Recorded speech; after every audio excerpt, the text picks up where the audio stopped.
High viewers, వాస్తవానికి catalyst AP ఛానల్లో చాలా పాజిటివ్గా అమరావతి సంబంధించి వీడియో ఇద్దామని అనుకున్నా.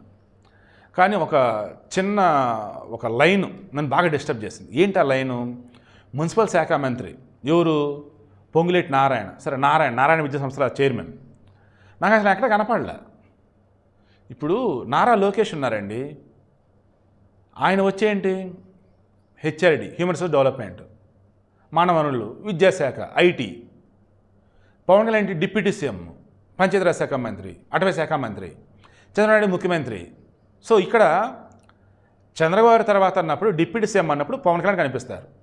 ఆ తర్వాత అమరావతికి సంబంధించి అమరావతి 2.0 పునః ప్రారంభం అన్నప్పుడు కనిపించాల్సింది ఎవరండి? మున్సిపల్ శాఖ మంత్రి నారాయణ కదండి. మరి ఏడి ఆయన ఫోటో ఏది? అసలు పేపర్లో ఆడని ఉందా ఆయన ఫోటో?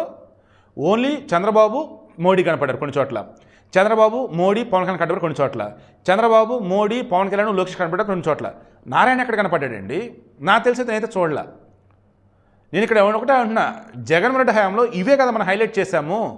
ఆ రోజు ఏపీ ప్రభుత్వానికి సంబంధించి ప్రోగ్రామ్ ఏదైనా సరే ఓన్లీ ఒక జగన్ కనపడేవాడు. ఉప ముఖ్యమంత్రి 4-5 ఉన్నారు, ఒక్కళ్ళు కనపడేవాళ్ళు కాదు. ఇక ఆ శాఖల మంత్రులు బెబ్బే. ఈరోజు మరి ఏం జరుగుతుంది? జగన్ హయాంలో ఎలాగైతే మిగతా మంత్రుల శాఖలు ఎవరైతే ఉన్నాయో వాళ్ళని పక్కన పెట్టున్నారో, ఫోటోలు గిట్టలు ఏమీ లేకుండా ఓన్లీ పనిగా పరిమితం చేశారు. ఇప్పుడు కూడా అలాగేనా? కరెక్టా?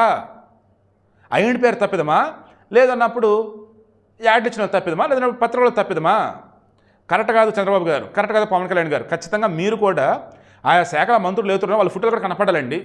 సుప్రీంకోర్టు చెప్పినట్టుంది గతంలో, ప్రభుత్వ ప్రకటనల విషయంలో ప్రధాని, రాష్ట్రపతి వీళ్ళ తప్ప మిగతాలు కనపడద్దన్నారు. సరే, ఆ రాష్ట్రాలు సీఎంలో ఓకే, అలా అనుకున్నా కానీ మరి ఇప్పుడు పవన్ కళ్యాణ్ కనపడద్దు, లోకేష్ కనపడద్దు, మరి వాళ్ళు కనిపించారు కదా, మరి నారాయణ ఎందుకు కనపడలేదు?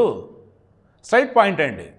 జగన్ పాలనకి మీ పాలనకి ఈ ప్రచార ఆర్భాటం అన్నప్పుడు డిఫరెన్స్ ఏముందండి?